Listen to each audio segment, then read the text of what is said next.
कशाचा धंदा इथं धंदा नाही काय नाही कुपाटी लागली सगळी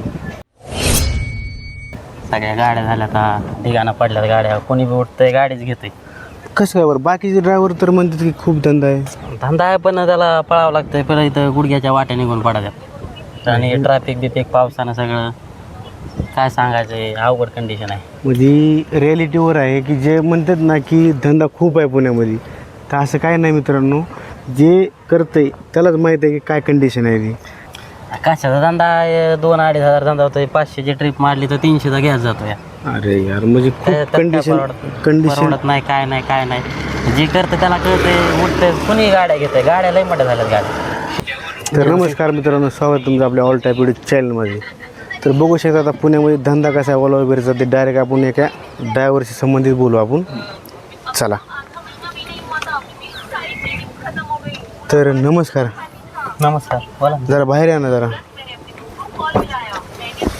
तर आपले ओला उबेर ड्रायव्हर आहे का?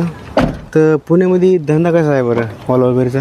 कशाचा धंदा इथं धंदा नाही काय नाही कुपाटी लागली सगळी सगळ्या गाड्या झाल्या आता ढिगाणं पडल्यात गाड्या कोणी बी उठतंय गाडीच घेतोय.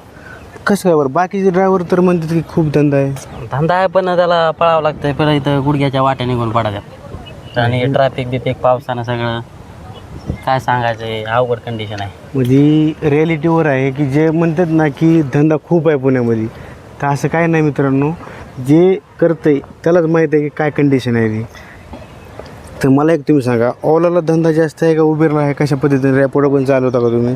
नाही रॅपिडोला चांगलं आहे त्याचं रॅपिडोचं परवडतंय किलोमीटर बी चांगलं देतंय पण लई पळावं लागतंय आणि ट्रॅफिक बी एवढी मोठी होती ट्रॅफिक तासभर ट्रॅफिकमध्ये अडकून बसावं लागतं. म्हणजे पावसाचा खूप हालत बेकार होती. हां पावसात गाडी जात नाही पुढं. तर मला एक सांगा, आता ते ट्रॅफिक जर लागलं वेटिंग तुम्हाला पैसे भेटतं का त्याचे?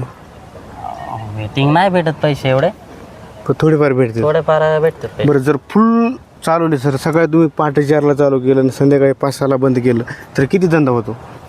कशाचा धंदा आहे 2-2.5 हजार धंदा होतोय 500ची ट्रिप मारली तर 300चा गॅस जातो या अरे यार म्हणजे खूप कंडिशन परवडत नाही काय नाही जे करतं त्याला कळतंय उठतं कुणी गाड्या घेतंय गाड्या लई मोठ्या झाल्यात गाड्या. हे मात्र नक्की आहे मित्रांनो की जे येते ते गाड्या घेते, जे येते ते रिक्षा घेते. ते काय झालं माहिती आहे का, सांगणारा समजून सांगत नाही की धंदा कसा आहे आणि कशा पद्धतीने आहे. त्याच्यामुळे ही हालत झाली. पुण्यामध्ये काय होतंय 500चा धंदा आणि 500 गाड्या झाल्यात, त्याच्यामुळं कंडिशन बेकार आहे. तर मला एक तुम्ही सांगा, आता तुम्ही सकाळी जर 9ला गेले समजा तर 4-5 वाजेपर्यंत किती धंदा होतो साधारण? साधारण होतो 1000-1500 रुपये होतो. 1000-1500 म्हणजे काहीच नाही, कारण पुण्यामध्ये राहणं म्हणजे सोपं नाही.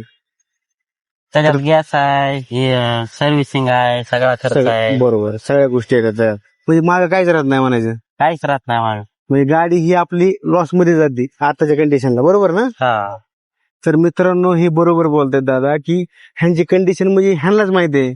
जे करतंय त्यालाच माहिती आहे. बरोबर, आणि बरोबर. बाकीचे काय बाकीच्या मध्ये धंदा आहे पण त्यासाठी बी लय पळावं लागते पळालं तरी काय ते तेवढं भेटत नाही बरोबर. जेवढी मेहनत आहे तेवढं.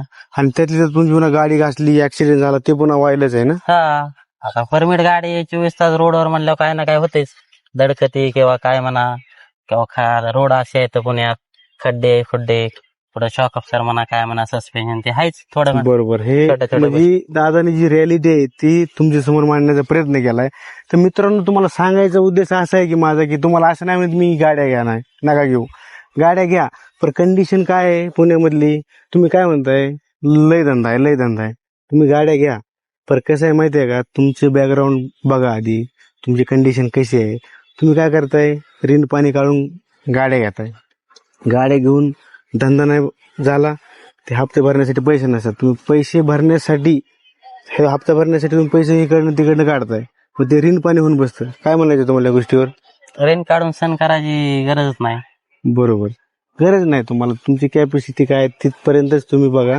उगाच गाड्या घेऊ नका कोणी बी आणि पसारा करू नका घरादाराच्या, एवढंच म्हणायचं आहे आम्हाला.